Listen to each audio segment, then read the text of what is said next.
읽겠습니다. 고린도전서 2장 10절에서 16절입니다.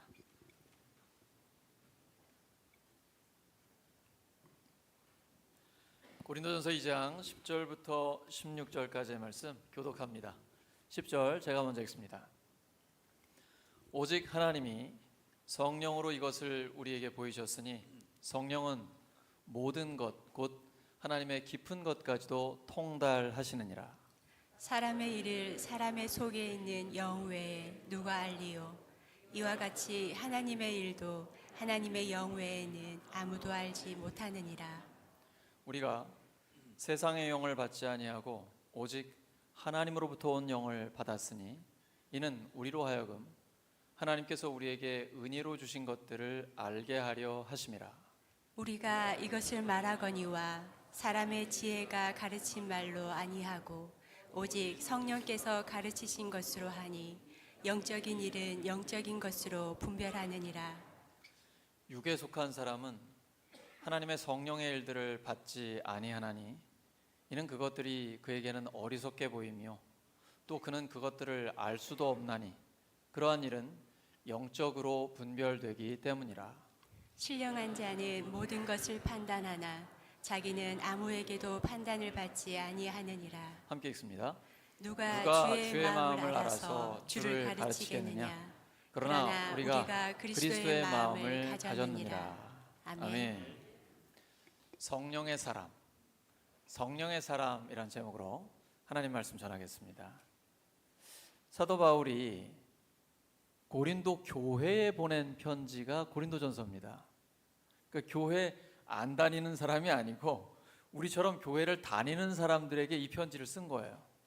근데 교회를 다니는 사람 중에도 육에 속한 사람이 있다는 거예요. 성령의 역사를 몰라요. 이 성령을 분별할 수 없는 것이죠. 육에 속한 사람은 성령의 사람을 이해하지 못합니다. 몰라서 그러는 거예요. 만약에 알았다면 그렇게 했을 리가 없어요. 그래서 성령의 사람은 육에 속한 사람을 이해해 줘야 합니다. 너그럽게 대해야 하고 오히려 그를 위해 축복 기도를 해줘야 됩니다. 이 교회 다니면서 왜 이래? 이런 생각을 하시면 안 돼요. 오히려 불쌍히 여기시고 그를 위해 조용히 간절히 기도를 해주셔야 돼요. 성령의 사람은 어렵거나 복잡하지 않아요. 아주 단순합니다. 복음을 듣고 예수님을 믿으면 성령의 사람이 됩니다. 복음의 내용도 단순합니다. 예수님께서 우리의 모든 죄를 위해 십자가에 죽으시고 부활하셨습니다.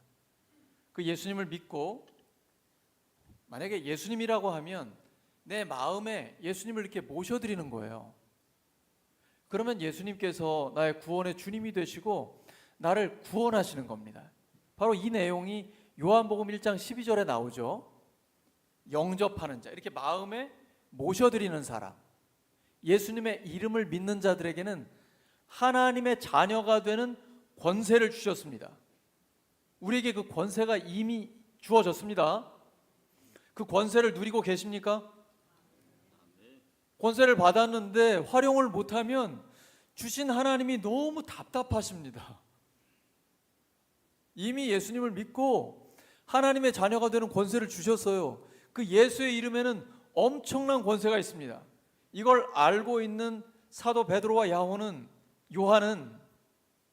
성전에 기도하러 올라가다가 성전 미문에 앉아서 태어나면서부터 일어나 본 적이 없는 장애우를 만나잖아요. 이 사람은 항상 거기에 앉아가지고 구걸을 하거든요.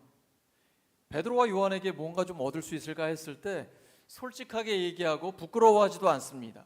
숨기지 않아요. 은과 금은 나에게 없다. 난 돈 없다. 근데 돈과는 비교할 수 없는 엄청난 뭔가가 내 속에 있다. 그게 뭐예요? 예수 그리스도의 이름이에요. 이런 확신이 있으십니까? 성령의 사람은 이 확신을 가진 사람이에요. 창조와 역사의 주님이 되시는 하나님, 그분이 우리를 구원하기 위해 친히 인간이 되어 오신 그 예수 그리스도가 내 안에 계시다라는 확신이죠. 예수 그리스도의 이름이 나에게 있다.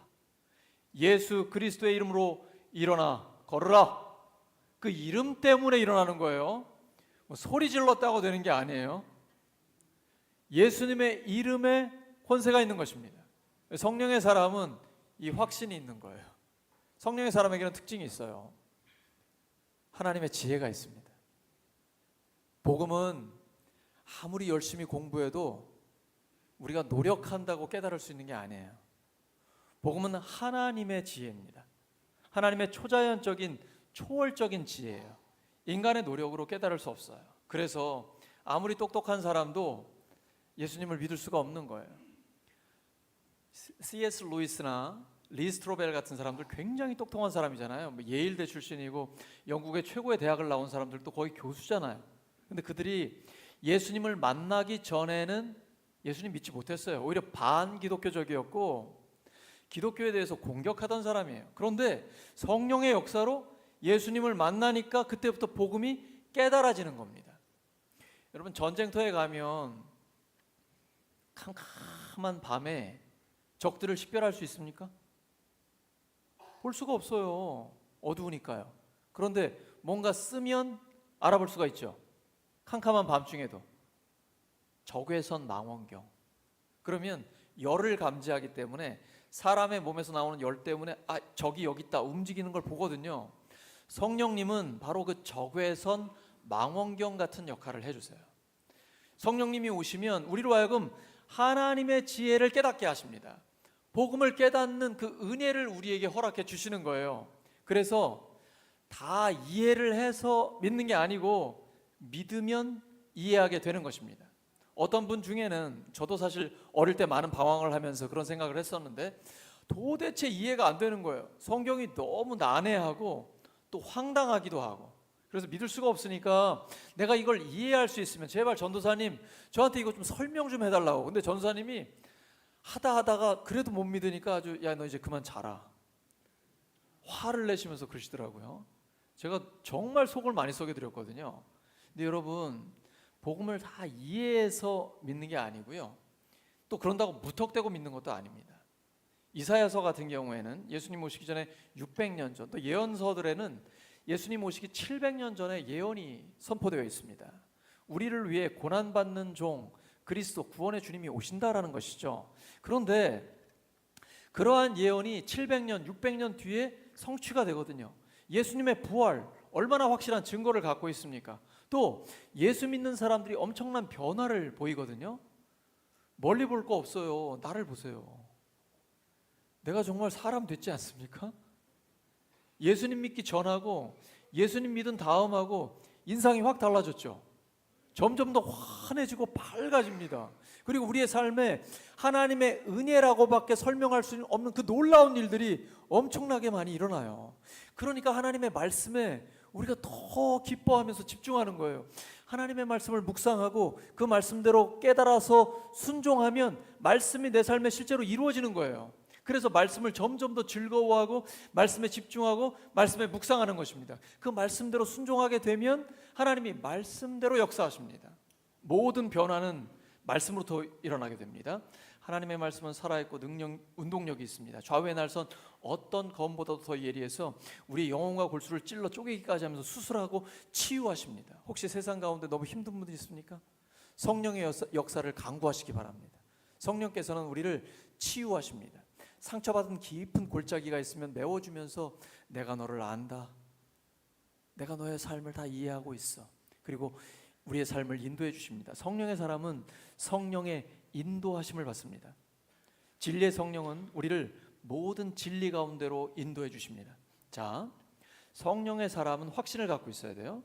하나님께서 우리를 인도하신다라는 확신을 갖고 있어야 됩니다. 특별히 젊은이들 어떤 학교를 선택할 때, 또 새로운 어떤 직장을 선택할 때, 또는 배우자를 선택할 때, 또 우리 많은 성도들이 삶 가운데 중요한 결정을 해야 될 때가 있습니다. 사업가는 과연 이런 결정을 해야 될지 선택을 해야 될지 늘 기로에 서 있잖아요. 그래서요, 제가 보면 월급을 받으시는 분보다 사업을 하시는 분들이 굉장히 간절히 기도를 해요.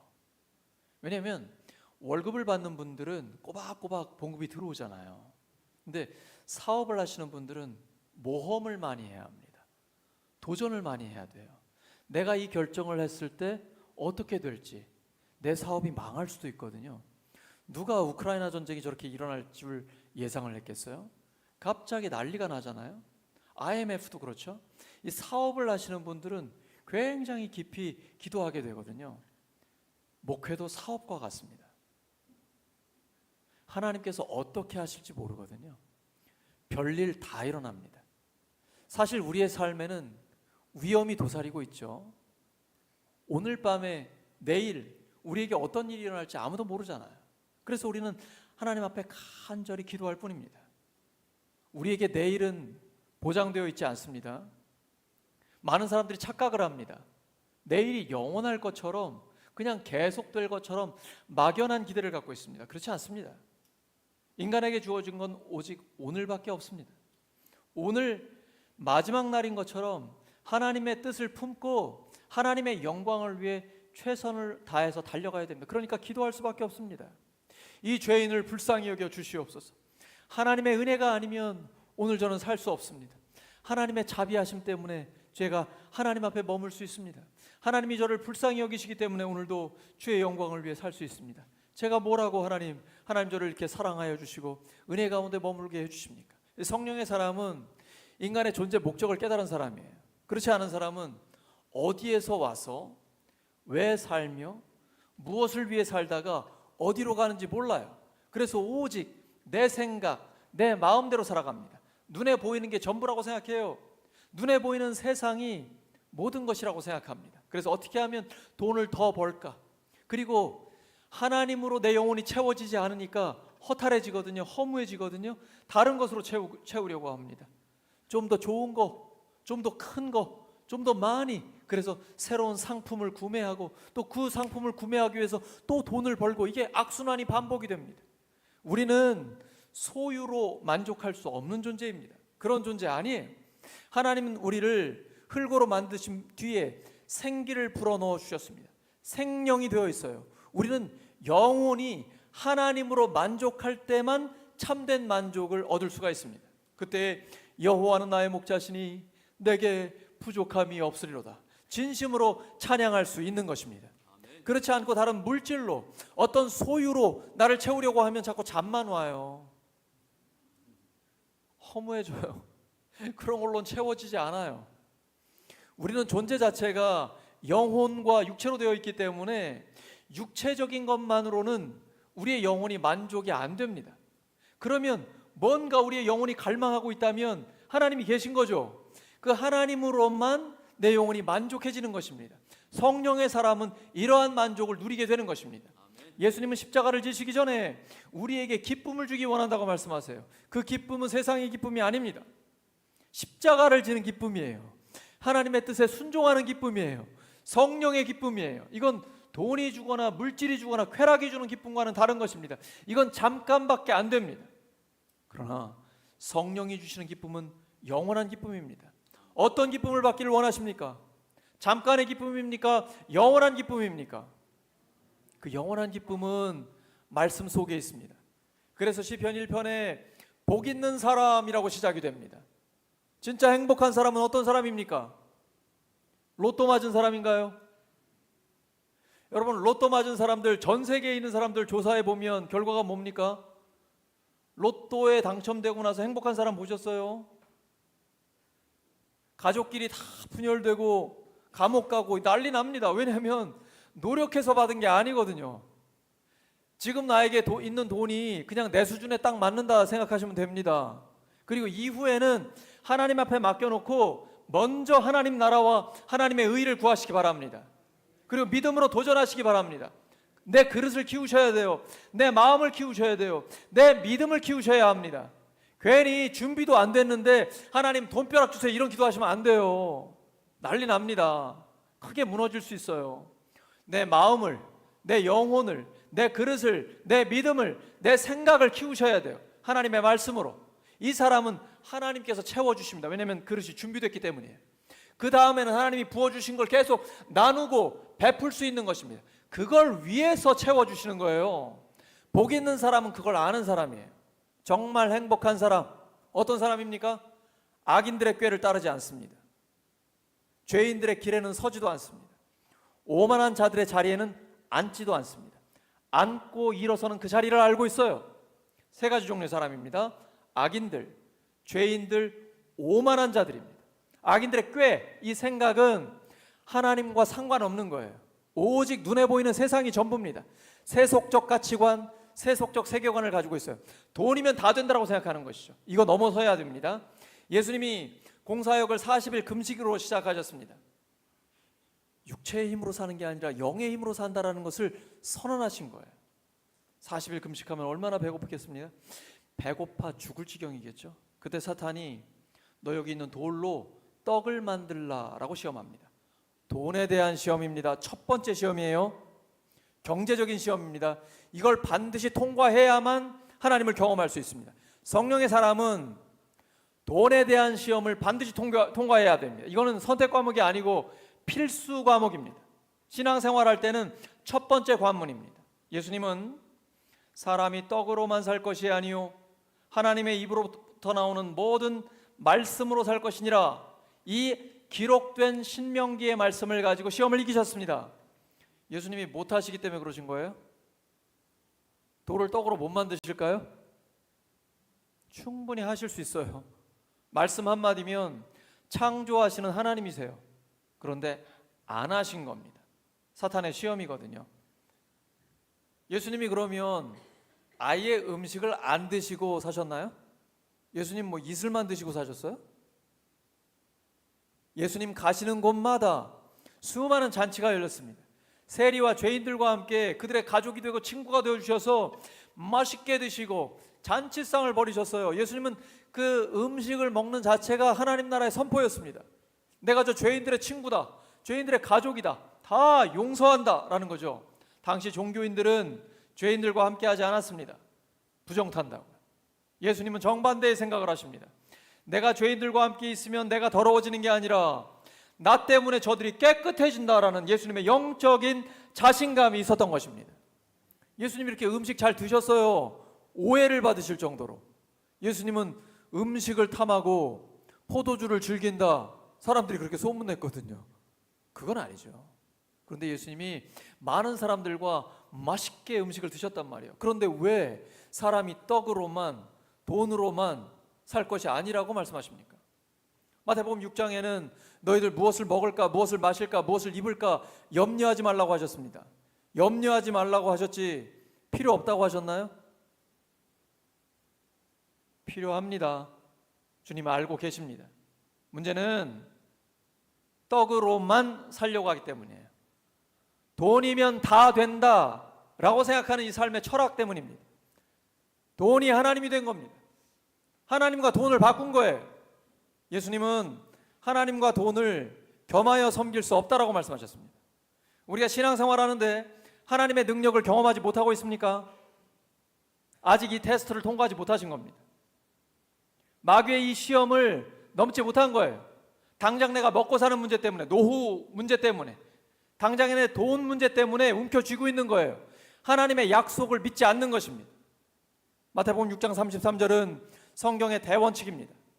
너희는 먼저 그의 나라와 그의 의를 구하라. 그러면 이 모든 것, 먹고 사는 문제는 하나님이 책임져 주신다. 넘치도록 주셔서 나누고 베풀 수 있게 해주신다. 이 약속을 믿으십니까? 예수님의 약속을 믿으십니까? 믿는다는 건 결단하고 실천까지 가야 합니다. 이게 진짜 믿는 거예요. 내가 믿는다는 건 아멘이라고 말하는 게 다가 아니라 믿는다라는 것은 결정한 다음에 실행까지 가야 합니다. 그러면 하나님의 약속이 이루어집니다. 하나님은 신실하세요. 신용이 100%예요. 그래서 약속하신 건 반드시 지키십니다. 다니엘, 먹고 사는 문제가 걸렸습니다. 포로로 잡혀갔어요. 바벨론, 당대 최강국입니다. 특별하게 똑똑하기 때문에 왕의 진미를 먹이면서 건강하게 키워가지고 바벨론 왕궁에서 쓰려고 합니다. 근데 이게 우상 숭배를 하고 내려온 거거든요. 다니엘은 이거 먹으면 내 영혼이 더러워진다라고 판단했습니다. 그래서 뜻을 정했습니다. 나 이거 안 먹겠습니다. 그랬더니 이 다니엘과 세 친구들을 관리하고 있는 신하가 오히려 당황을 합니다.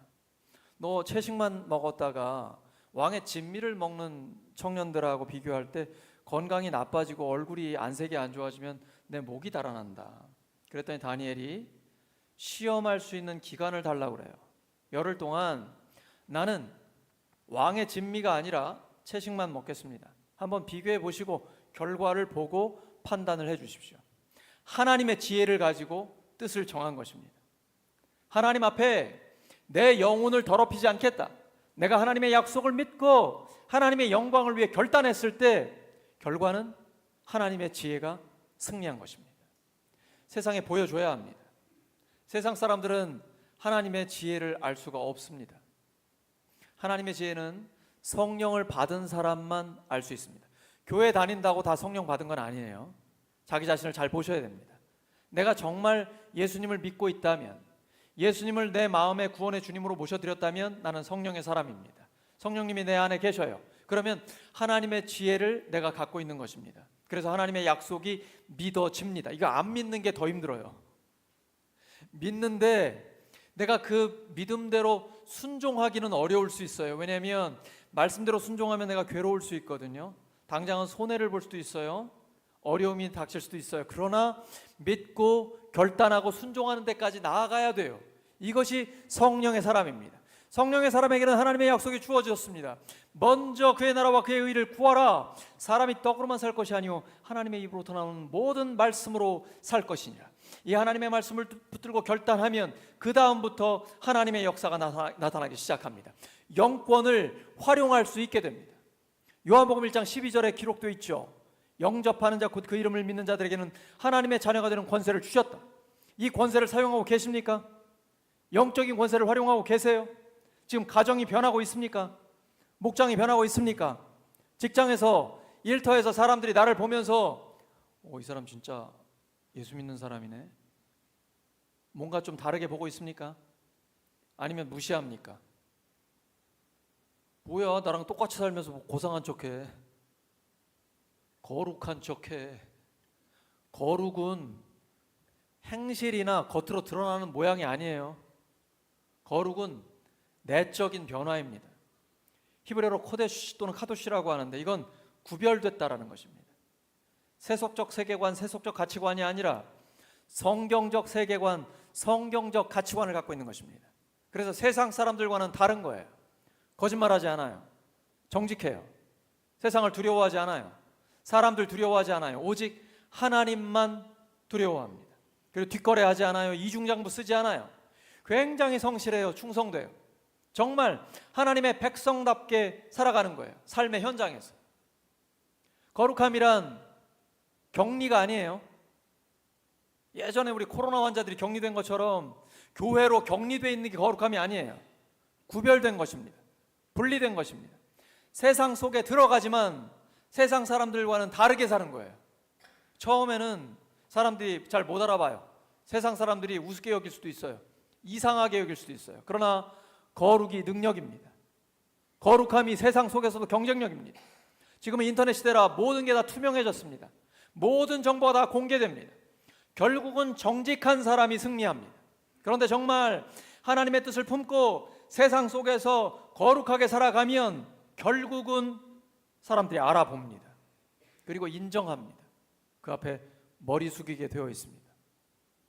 그리스도인은 나와 다르다 라고 인정하게 되는 것입니다. 그러한 인정을 받으시기 바랍니다. 옆 사람 축복해 주시기 바랍니다. 거룩함으로 승리하시기 바랍니다.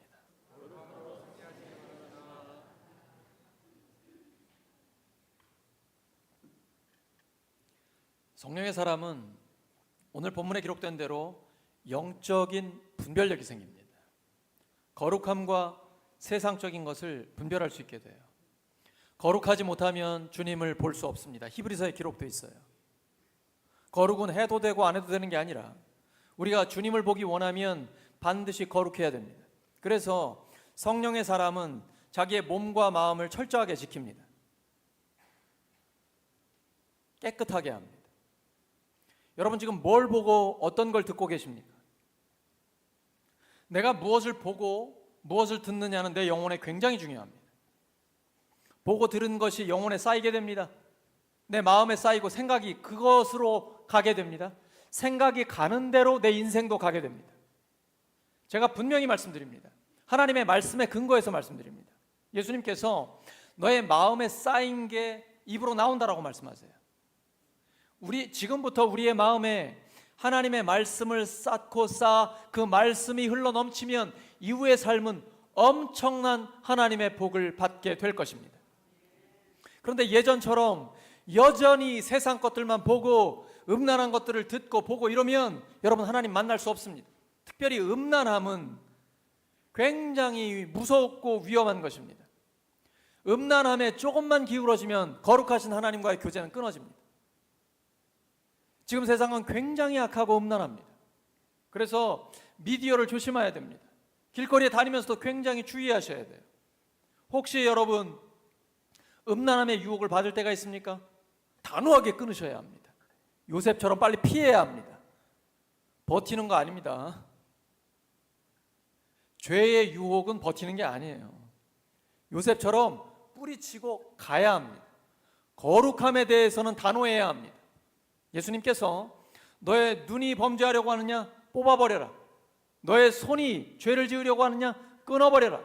너의 육체의 한 부분이 없어지고라도 온몸이 지옥에 가지 않는 것이 너에게 유익하다. 이렇게 죄에 대해서, 거룩에 대해서는 단호한 결단을 내리라고 하나님께서 우리에게 말씀하고 계십니다. 거룩할 때에만 하나님과 동행할 수 있습니다. 성령의 사람은 자기 자신을 철저하게 지킵니다. 왜냐하면 하나님이 나와 함께 하시잖아요. 성령께서 지금 역사하고 계시잖아요. 우리 모일 때 성령님이 함께 하시지 않습니까? 예수님은 두셋이 내 이름으로 모인 곳에 나도 너희와 함께 한다라고 말씀하셨습니다.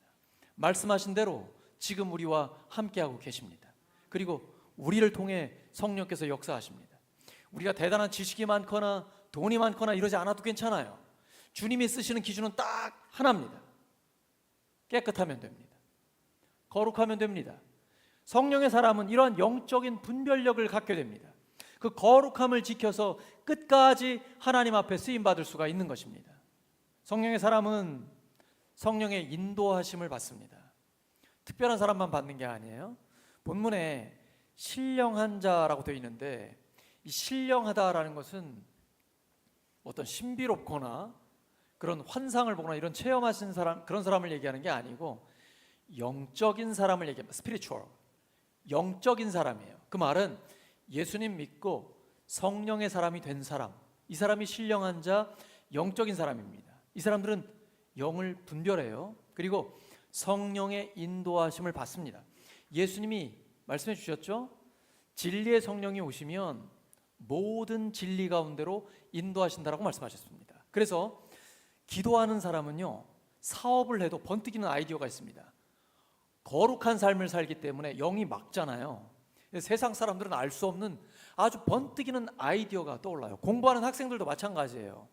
거룩한 삶을 살아야 지혜롭습니다. 그렇지 않고 이상한 동영상 보고 잡다한 책을 읽고 하면 머릿속이 복잡해집니다. 이 막지가 않으니까 공부를 해도 이게 혼탁해져요. 그런데 성령의 사람은 영이 맑으니까 정신도 맑고요, 마치 맑은 시냇물이 흐르는 것처럼 또렷하게 보입니다. 여러분 성경 읽으시면 무슨 말인지 아시겠어요? 오늘 본문이 깨달아지십니까? 여러분이 정말 영감이 있기 때문에 그래요. 저는 그 본문이 너무 어려웠거든요.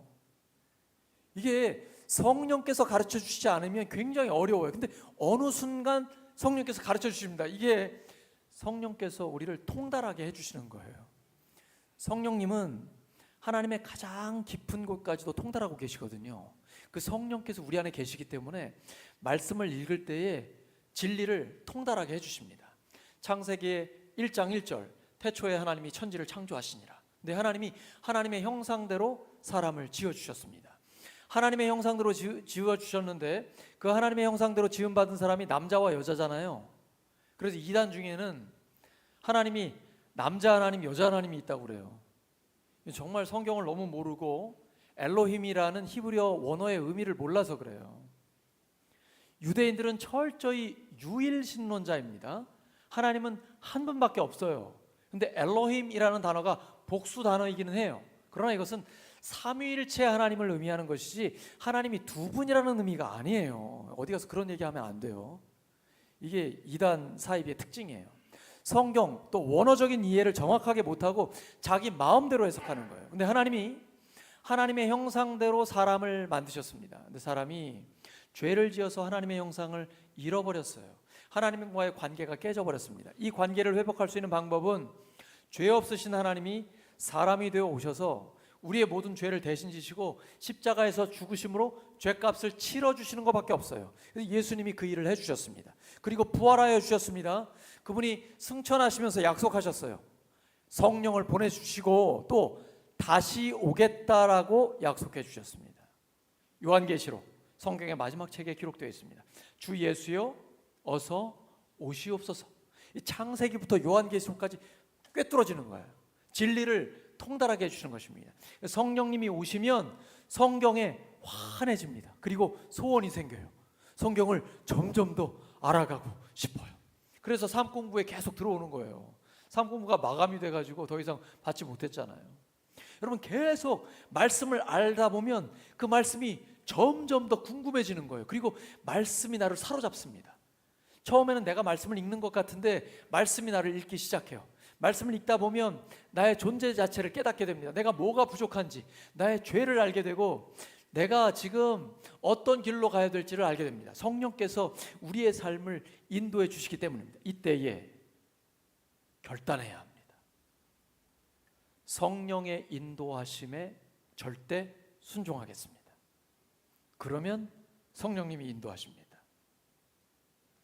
가라고 하시면 갈 것이고 서라고 하시면 서겠습니다. 사업적인 결단을 할 때, 직장을 선택할 때, 진학을 위해서 어떤 내가 결정을 해야 될 때, 배우자를 선택해야 될 때, 중요한 삶의 결정과 선택이 있을 때 성령의 인도하심을 의지하시기 바랍니다.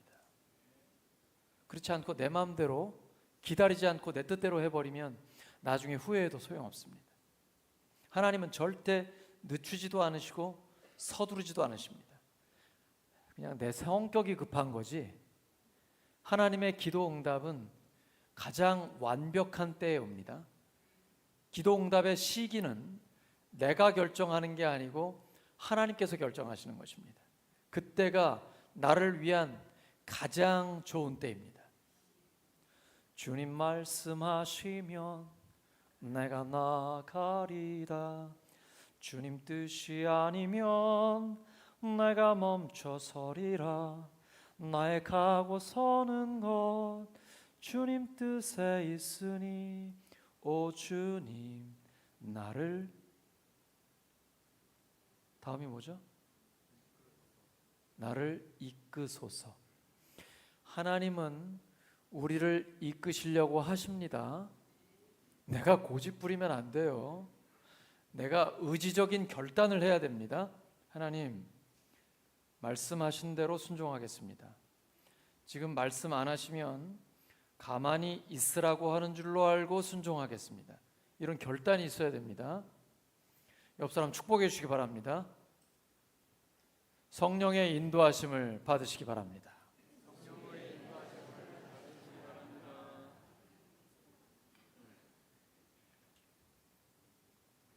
하나님은 지금도 변함없이 우리에게 말씀하고 싶어 하십니다. 세상에 수많은 잡소리들이 많기 때문이에요. 너무 혼탁해졌어요. 그래서 여러분 제발 미디어 좀 끊으세요. 세상 소리 좀 끊으세요. 드라마나 영화 이런 거 좀 내려놓으시고 먼저 하나님의 말씀을 읽으세요. 먼저 기도하세요. 그러면 선명하게 하나님의 음성이 들립니다. 하나님은 우리에게 말씀하고 싶어 하세요. 내 생각이 너무 복잡해요. 세상 소리로 가득 차 있어요. 내 말이 너무 많아요. 하나님께 말씀하실 기회를 안 드리고 있는 거예요. 그거 다 내려놓으셔야 돼요. 그리고 하나님께 집중하시기 바랍니다. 그러면 하나님의 음성이 들립니다. 그 인도하심을 따르면 틀림없습니다. 하나님은 우리의 삶에 놀랍게 역사하십니다. 말씀 정리합니다. 성령의 사람은 세 가지 특징이 있어요. 성령의 지혜를 받습니다. 영적인 분별력이 생깁니다. 성령의 인도하심을 받습니다. 이 사람은 세상 속에서 성령의 능력으로 승리할 수 있습니다. 성령의 사람으로서 세상 속에서 하나님의 승리를 경험하시기를 예수 그리스도의 이름으로 축원합니다. 말씀 기억하면서 합심 기도합니다. 또한 성찬 예식을 위해서 하나님 앞에 간절히 기도하겠습니다. 아버지 하나님, 우리를 성령의 사람으로 만들어 주셔서 감사합니다. 성령의 인도하심을 따르게 해주세요.